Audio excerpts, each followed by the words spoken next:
Harold Price was 75, wealthy, and hopeful for a second chance at love. Emily was 26, beautiful, and full of secrets. 3 days after he proudly posted their wedding photos online, Harold was dead, and Emily had vanished. When Harold Price shared his wedding photos online, he thought he was showing the world the happiest day of his life.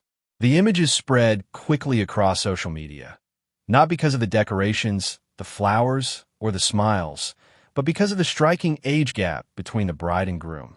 Harold was 75, a man with white hair, wrinkled skin, and the slow walk of someone who had lived many years. His new wife, Emily, was only 26. She wore a dazzling white dress, her face glowing with youth, her hair flowing like a model's. They looked more like a grandfather and granddaughter than a couple in love. The reactions were immediate. Some congratulated him for finding happiness so late in life. Others accused Emily of marrying for money. A few claimed Harold had been reckless, blinded by loneliness and the desire to feel young again. Within hours, the photos became the subject of gossip not just in his neighborhood, but across the internet.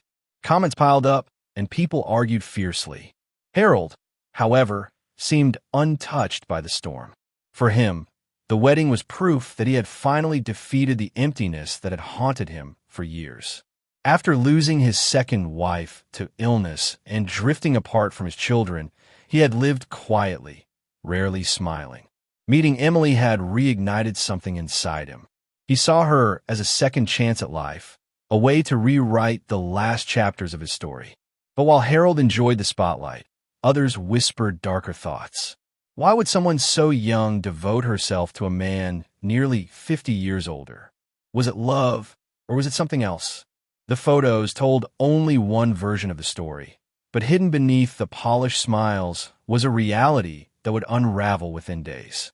Harold Price had not been an ordinary man. Born into modest beginnings, he had worked his way up from a small-town clerk to a successful businessman who invested wisely in real estate. Over the decades, he built an empire of rental properties and secured a fortune that allowed him to retire early. By the time he reached 75, Harold no longer needed to worry about money. He owned a spacious home filled with antiques, drove a luxury car, and received steady income from multiple accounts. His financial security was something many admired, but it also drew suspicion from those who wondered whether his wealth made him vulnerable. Behind the appearance of success, Harold's personal life was far less perfect. His first marriage had ended in bitterness, leaving him estranged from one daughter. His second wife, the woman many believed to be his true love, passed away after a long illness. Since then, Harold had lived in quiet solitude. Friends noticed how loneliness carved deep lines in his face. He spent his evenings alone, often scrolling through social media or reading newspapers, searching for a distraction from the silence of his home. It was during this period of emptiness that Emily appeared. To outsiders, it looked like fate had granted Harold a final gift, but those who knew him best worried. They understood how vulnerable he was, how much he longed for companionship, and how easily he might mistake attention for affection. Still, Harold brushed off any doubts. He believed he deserved happiness after so much loss. What the world saw in his online photos was a wealthy man finally smiling again. What they couldn't see were the cracks beneath the surface, estranged family ties, a heart still aching from loss, and the dangerous hope that this new marriage would erase years of pain. Emily had always been a puzzle to those around her. At 26, she carried herself with confidence, wearing clothes that hinted at luxury even when she could barely afford rent. She was striking, tall, graceful, with a smile that seemed to charm anyone who looked her way. Yet beneath this surface of glamour was a trail of instability. Her past jobs never lasted long. Waitressing, retail, temporary office work, she shifted from one to the next, often leaving suddenly. Financial struggles followed her everywhere. Friends described her as restless, someone who wanted more than what life was willing to hand her. She had been in several short relationships, usually with men who were older and financially secure. Each one ended quickly, leaving her with small gains but no lasting security. To those who knew her, it became clear that Emily was searching for something or someone who could change her life completely. So when she appeared beside Harold, draped in expensive jewelry and designer outfits, it felt like she had finally succeeded. Publicly, Emily insisted her relationship with Harold was genuine. She claimed to admire his wisdom, to enjoy the stability he offered, and to feel safer in his presence than she ever had with men her own age. But whispers told another story. Some believed she saw Harold as a stepping stone to a wealthy future. Others speculated she was tired of chasing small opportunities and had chosen the biggest one she could find. To Harold, none of this mattered. He was too blinded by her attention to question her motives. Emily played the role of devoted bride perfectly, smiling at the camera, holding his hand, and speaking of love whenever asked. What no one realized was that beneath her calm exterior, she was carefully setting a plan into motion. After the wedding, friends expected Harold and Emily to embark on a honeymoon that matched the grandness of their ceremony. But instead of boarding a plane to a tropical destination, the couple remained at Harold's large suburban home. Harold claimed he was too tired to travel, preferring quiet evenings with home-cooked meals and soft music. For him, the comfort of routine felt safer than the excitement of distant trips. He was content simply to rest in the glow of his new marriage. Emily, however, had different expectations. She had dreamed of luxury hotels, exotic beaches, and endless shopping sprees. The quiet life inside Harold's house quickly began to bore her. Within days, she was leaving frequently, shopping downtown, making calls that Harold never overheard, and dining alone at restaurants where she often paid with Harold's credit cards. Neighbors noticed she was rarely at home, and when she seemed restless, pacing the rooms as though trapped. The contrast between them grew sharper. Harold appeared blissful, savoring what he thought was a second chance at companionship, while Emily seemed distracted, her mind elsewhere. At night, Harold would retreat to his study, sifting through old papers, while Emily spent long hours on her phone, her face illuminated by the glow of the screen. Though no one knew it yet, Emily wasn't simply restless, she was laying groundwork. Her shopping trips were not always about clothes and jewelry. Sometimes she met strangers who would later become crucial to the events that followed. To Harold, her absences were just signs of youthful energy. To everyone else, they were warnings. The honeymoon phase had ended before it began, replaced by a growing sense that something was deeply wrong behind the closed doors of Harold's home. 3 days after Harold proudly shared his wedding photos online, his life came to a sudden and violent end. That morning had started quietly. He spent hours in his study, sorting through paperwork, sipping tea, and responding to congratulatory messages from old acquaintances. It was the kind of slow, comfortable day Harold enjoyed. But by evening, the atmosphere inside the house had shifted. The lights in the study stayed on unusually late, and when the house fell silent, no one realized Harold would never rise from his chair again.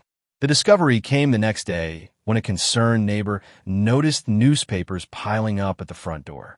When police entered, they found Harold slumped over his desk, motionless. At first glance, it appeared he had died of natural causes. His age and health made the idea believable, but subtle details told another story. His wristwatch, an expensive family heirloom he wore daily, was missing. His home safe, usually locked tight, stood empty with no signs of forced entry. And most alarming of all, Emily was gone. There were no signs of a struggle, no broken furniture, no obvious wounds. It was as though death had crept in silently, leaving little trace. Investigators quickly realized that Harold's passing was not natural but deliberate. They suspected poisoning or suffocation, something quiet enough to leave no chaos behind. The scene painted a chilling picture. Harold had opened his heart and home to a woman half his age, and within 72 hours of showing the world his happiness, he was dead. The missing valuables suggested more than a crime of passion. It looked calculated, as though every move had been planned. What remained was the unsettling question: where was Emily, and how much of this had she orchestrated from the start? The moment Harold's death was ruled suspicious, Investigators turned their attention to Emily. She had vanished without explanation, leaving behind no message, no sign of grief, and no attempt to contact authorities. For detectives, her disappearance was as telling as any fingerprint. Surveillance cameras from nearby streets soon provided their first lead. On the night Harold died, Emily was captured leaving the house close to midnight. She carried 2 large duffel bags, struggling under their weight, and walked quickly toward a waiting car. Financial records deepened suspicions. Within hours of Harold's death, nearly all of his accounts had been accessed. Thousands of dollars were transferred and spent. Expensive purchases appeared on his credit cards: jewelry, electronics, and luxury items, none of which had been seen in his home. To investigators, the pattern was undeniable. Emily had drained his wealth the moment she was sure he was gone. Friends and neighbors began sharing what they had noticed in the days leading up to the crime. Emily had been on her phone constantly, making calls in hushed tones. Strangers had visited her briefly, lingering outside in cars before she joined them for quick exchanges. And though Harold seemed happy, others recalled Emily looking distant, her eyes always scanning her surroundings as though waiting for something. A clearer picture emerged. This wasn't a crime of impulse. It was organized, deliberate, and carefully timed. Emily hadn't just married Harold for comfort. She had marked him as a target. The smiling wedding photos were nothing more than a mask for what she had planned all along. With every new discovery, detectives knew the truth. They weren't searching for a grieving widow. They were hunting a woman who had used love as camouflage for murder. When investigators finally caught up to Emily, she was not living in hiding or struggling for survival as some expected. Instead, she was discovered in a comfortable apartment 2 towns away, sharing it with a man close to her own age. His name quickly surfaced as her longtime companion, someone she had been romantically involved with long before Harold ever entered the picture. Their relationship explained the late-night calls, the secretive meetings, and the rushed departures that neighbors had noticed. The evidence connecting them was overwhelming. Digital records showed frequent communication between Emily and this man, even on the day of Harold's death. Security footage revealed them shopping together, carrying new items purchased with Harold's drained accounts. Investigators pieced together their scheme. Emily had charmed Harold, gained his trust, secured her position as his wife, and then ensured his sudden end so she and her lover could claim his wealth. But the most startling revelation came from Harold's lawyer. Unknown to Emily, Harold had already begun the process of updating his will. He had quietly told his attorney he wanted to protect his estate in case something ever happened to him. He had not yet signed the final documents, but the very fact that he had considered it suggested Harold may have suspected Emily's intentions. Perhaps he had noticed her growing absences, her restless behavior, or her fascination with his finances. If he had lived a little longer, his fortune might have been shielded from her reach. Instead, Emily acted before he could protect himself. She believed she was securing a new life, but in reality, her actions only exposed the careful trap she had been weaving. The discovery of her partner not only confirmed the betrayal, but revealed just how deeply planned the crime truly was. The arrest of Emily and her secret partner sent shockwaves through the community. The couple who had once been photographed smiling in wedding clothes were now shown in mugshots, their faces stripped of charm and confidence. Charges of murder, fraud, and theft were filed against them, and the evidence left little room for doubt. For investigators, the case was a chilling reminder of how quickly love could be used as a weapon, and how appearances could disguise the darkest intentions. Harold's family, long distant from him due to past conflicts, returned to grieve in the aftermath. Though their relationship with him had been strained, the manner of his death reopened old wounds. Some relatives admitted they had worried about Emily from the start, but none had imagined she would go as far as to take Harold's life. The online photos that once inspired envy now resurfaced as haunting symbols of betrayal.